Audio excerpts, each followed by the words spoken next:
Hello guys, the study classes के online classes में एक बार सभी का हार्दिक स्वागत एवं अभिनंदन। आज अपना जो सेकंड चैप्टर रहने वाला है वो है अपने शाकाहारी अथवा घास खाने वाले जंतुओं में पाचन। कि भाई जो शाकाहारी जीव होते हैं या फिर जो घास खाते हैं वो अपना पाचन जो है भोजन का कैसे करते हैं, आज हम उसके बारे में पढ़ेंगे। ठीक है, तो स्टार्ट करते हैं। आज आपके सामने एक डायग्राम दिख रहा होगा। ये जो डायग्राम है ये गाय का है। ठीक है, अब जैसे ही ये गाय जो है ये घास को खाती है तो जल्दी जल्दी ये घास को क्या करती है, निगल लेती है, और जल्दी जल्दी निगल करके आमाशय का जो एक भाग आपको दिख रहा है ये पूरा का पूरा उसका आमाशय है। तो ये आमाशय के एक भाग में एकत्रित हो जाती है घास, और उस भाग को अपन क्या कहते हैं, रुमेन कहते हैं। और ये जो रुमेन आपको दिख रहा है, ये जो भोजन जो है वो इकट्ठा करता है या घास जो जल्दी जल्दी खाता है और यहाँ इकट्ठा करता है उसे रुमेन, या फिर इसे आप कह सकते हैं प्रथम आमाशय। क्या कह सकते हो उसको, प्रथम आमाशय भी कह सकते हैं। इसमें जो है वो क्या हो जाता है, इकट्ठा हो जाता है। अब भोजन जो है, इस भोजन का आंशिक रूप से पाचन जो है वो होता है रुमेन में। ऐसा नहीं है कि इसने भोजन खाया और उसका तुरंत ही पाचन जो है वो कहाँ हो गया, रुमेन में। ऐसा नहीं है, उसका आंशिक जो पाचन है वो होता है रुमेन में। मतलब थोड़ा बहुत तो हो जाता है रुमेन में, जो थोड़ा बहुत पाचन होना है भोजन का वो। और ये जो आंशिक रूप से पाचन होता है उसे अपन कहते हैं जुगाल। क्या बोलते हैं, जुगाल। इसे अपन कहते हैं जुगाल। आंशिक रूप से जो पाचन होता है उसे जुगाल, या उसी को कहते हैं अपन कड़ कहते हैं। ठीक है, तो आपको पूछ सकता है कि गाय के जुगाली करना क्या कहलाता है, कड़, या फिर क्या कहलाता है, जुगाल। मतलब भोजन का आंशिक रूप से पाचन करता है, भोजन का आंशिक रूप से पाचन। भोजन जो है उसका आंशिक रूप से क्या करता है, पाचन करता है। ठीक है, और ये प्रथम आमाशय में जो है वो भोजन का पाचन होता है।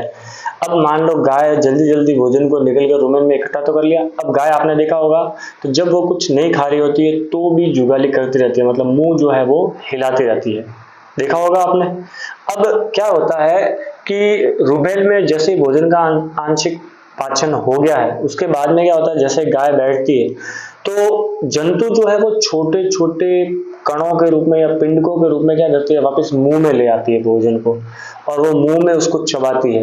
तो ये जो चबाने की जो प्रक्रिया है भोजन को, पहले रुमेन में जाएगा, रुमेन से वापस मुंह में जाएगा, तो ये चबाने की जो प्रक्रिया है उसे अपन कहते हैं रोमंथन। क्या कहते हैं उसको, रोमंथन। मतलब छोटे छोटे पिंडकों के रूप में, ये मान लो छोटे छोटे पिंडक है, इन पिंडकों के रूप में वापस कहाँ ले आती है, वो मुंह में, और उसका पाचन करना या चबाना उसे अपन क्या कहते हैं, रोमंथन कहते हैं। क्या कहते हैं, रोमंथन। और ऐसे जो जंतु है वो कहलाता है रूमिनेंट। रूमिनेट या नेंट, या फिर ऐसे को कहते हैं रोमंथी। ऐसे जंतुओं को क्या कहते हैं, रोमंथी जंतु कहते हैं। अब क्या होता है, जैसे ये मान लो घास खा रही है, ये घास दिख रही है आपको, इस घास में क्या होता है, सेल्यूलोज की मात्रा अधिक होती है। सेल्यूलोज, इस सेल्यूलोज की मात्रा जो है वो अधिक होती है। ये सेल्यूलोज जो है किसका बना होता है, तो ये कार्बोहाइड्रेट का घटक होता है, कार्बोहाइड्रेट। इस कार्बोहाइड्रेट का क्या होता है, घटक होता है।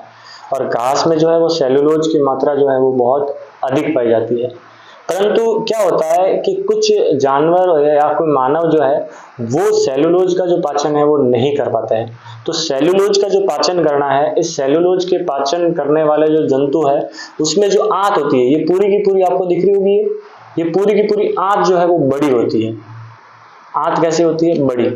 जो सेल्यूलोज का पाचन करते हैं उनकी आंत जो है वो कैसी होती है, बड़ी आंत होती है, जो सेल्यूलोज का क्या करती है, पाचन करती है। अब क्या होता है कि जो रूमिनेंट, या फिर आपको ये जो रुमेन दिख रहा है, ये रुमेन के बृहद्रांत और शुद्रांत, ये आपको दिख रहा होगा शुद्रांत, और ये दिख रहा होगा बृहद्रांत। इस शुद्रांत और बृहद्रांत के बीच में एक थैलीनुमा आपको संरचना दिख रही होगी, और इस थैलीनुमा जो संरचना आपको दिख रही है, ये वाली, ये थैलीनुमा जो संरचना है, इस थैलीनुमा संरचना को अपन कहते हैं अंधनाल। क्या कहते हैं? अंधनाल। किस किस के बीच में होती है ये? तो ये तो एक तो होती है शुद्रांत और बृहदांत, इन दोनों के मध्य में पाई जाती है। शुद्रांत और बृहदांत के मध्य में जो पाई जाती है उसे कहते हैं अंधनाल। इस अंधनाल में क्या होता है? सेलुलोज के जो पाचन करने वाले जीवाणु पाए जाते हैं। सेलुलोज के पाचन के जीवाणु पाए जाते हैं। सेलुलोज को जो पाचन करने वाले जीवाणु जो है वो जीवाणु पाए जाते हैं। और वो जीवाणु किस में पाए जाते हैं? तो वो जीवाणु पाए जाते हैं अपने अंधनाल में पाए जाते हैं। ठीक है, तो ये मनुष्य जो है, इस मनुष्य की जो आहार नाल है इसमें ये अनुपस्थित होता है। जो मनुष्य है इस मनुष्य की आहार नाल में अनुपस्थित होता है, में अनुपस्थित। कौन अनुपस्थित होता है मनुष्य के आहार नाल में? तो मनुष्य के आहार नाल में जो अंधनाल दिख रहा है वो नहीं होता। अब ये अंधनाल नहीं होगा तो सेलुलोज का पाचन भी नहीं कर पाएगा। ये किसका पाचन नहीं होगा? सेलुलोज का। सेलुलोज का पाचन नहीं कर पाएगा, इसलिए मानव में जो है वो सेलुलोज का पाचन होता नहीं है। मानव में जो है वो पाचन होता नहीं है। तो ये पूरा का पूरा दिख रहा है आपको, ये है गाय के पाचन तंत्र का जो दिख रहा है वो चित्र है। ठीक है, एक बार वापस बता देता हूँ मैं आपको। गाय पहले क्या करती है? जल्दी जल्दी में घास को खाती है और उसके पहले वाला जो भाग है जिसे रुमेन कहते हैं, जिसे प्रथम अग्नाशय भी कहते हैं, उसमें इकट्ठा करती है। लेकिन खाने के बाद कुछ देर तक बैठी रहती है और वो पुनः कणों के द्वारा माध्यम से मुंह में लाती है और वो जुगाली करती है। उसे कहते हैं रोमंथन, या ऐसे जीव कहलाता है रोमिनेंट या रोमंथी जीव जो है वो कहलाता है। घास में सेलुलोज होता है जो कार्बोहाइड्रेट है उसका घटक है। अब जो घास खाने वाले जीव जंतु है उसमें आंत जो है वो बड़ी होती है ताकि क्या हो सके? सेलुलोज का क्या हो सके? पाचन हो सके, इसीलिए बड़ी आंत पाई जाती है। अब क्या है कि भाई शुद्रांत और बृहदांत इन दोनों के बीच में एक थैलीनुमा संरचना होती है और इस थैलीनुमा संरचना को अपन कहते हैं अंधनाल। ये अंधनाल शुद्रांत और बृहदांत, शुद्रांत का मतलब होता है छोटी आंत, शुद्रांत का मतलब होता है छोटी आंत और बृहदांत का मतलब होता है बड़ी आंत। इस छोटी आंत और बड़ी आंत के बीच में पाया जाता है, क्या पाया जाता है? अंधनाल। इसमें क्या है? सेलुलोज के पाचन करने वाले जीवाणु पाए जाते हैं। मनुष्य जो है, इस मनुष्य की आहार नाल में सेलुलोज के पाचन करने वाले जीवाणु पाए नहीं जाते हैं। तो ये पूरी की पूरी गाय के पाचन तंत्र जो है उसका डायग्राम है। आगे देखते हैं।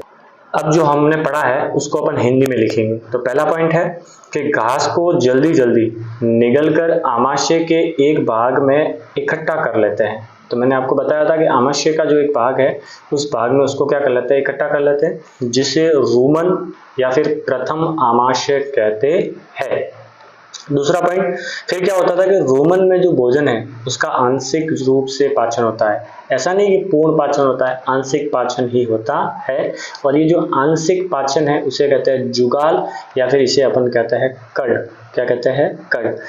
इसके बाद में जंतु छोटे छोटे पिंडक मतलब कह दो आप कण, तो कणों के रूप में पुनः वो मुंह में लाता है और चबाता है, और इस प्रक्रिया को कहते हैं रोमंथन। और ये जो ऐसी प्रक्रिया करने वाले जीव जंतु है उसे कहते हैं रूमिनेंट, या फिर क्या कहते हैं? रोमंथी कहते हैं।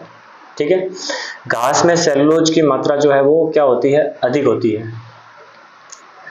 परंतु घास में सेलुलोज की मात्रा अधिक होती है, परंतु बहुत से जंतु क्या है? मानव इसका पाचन नहीं कर पाते। क्यों नहीं कर पाते? क्योंकि इसमें जो है वो अंधनाल जो है वो पाया नहीं जाता। सेलुलोज पाचन करने वाले जंतुओं में आंत क्या होती है? बड़ी होती है, मतलब बड़ी आंत होती है। रूमिनेंट में शुद्रांत एवं बृहदांत के बीच एक थैलीनुमा संरचना पाई जाती है जिसे अपन क्या कहते हैं? अंधनाल कहते हैं। इस अंधनाल में सेलुलोज का पाचन करने वाले जीवाणु जो है वो पाए जाते हैं, जिससे क्या होता है? सेलुलोज जो है उसका क्या हो जाता है? पाचन हो जाता है। ठीक है, और ये मनुष्य कि जो आहार नाल है इसमें अनुपस्थित होता है। मनुष्य के आहार नाल में किसी प्रकार का कोई अंधनाल जो है वो पाया नहीं जाता। अगर अंधनाल नहीं होगा तो अंधनाल में सेलुलोज के पाचन करने वाले जीवाणु नहीं होंगे, जिससे मानव शरीर में जो है वो सेलुलोज का पाचन होता नहीं है। ये रहे आपके सामने आज के 3 सवाल। पहला सवाल है कि अमीबा खाली जगह की सहायता से भोजन पकड़ता है। आपको बताना है कमेंट बॉक्स में कि अमीबा जो है वो किसके द्वारा भोजन पकड़ता है। अमीबा वाला मैंने आपको पहले टॉपिक पढ़ा दिया है। दूसरा सवाल है रूमिनेंट में शुद्रांत व बृहदांत के मध्य, मतलब रूमिनेंट जो जुगाली करने वाले जानवर है वो, रूमिनेंट में शुद्रांत व बृहदांत के बीच में एक थैलीनुमा संरचना पाई जाती है और उस थैलीनुमा संरचना का क्या नाम है वो आपको यहाँ लिखना है। तीसरा सवाल है गाय, भैंस तथा घास खाने वाले जंतु कहलाते हैं, क्या कहलाते हैं? कमेंट बॉक्स में आंसर देना है। इन तीनों का आपको जो है वो कमेंट बॉक्स में आंसर लिखना है। आज के लिए इतना ही। धन्यवाद। चैनल को सब्सक्राइब करें, लाइक करें, कमेंट करें और अधिक से अधिक शेयर करें। धन्यवाद।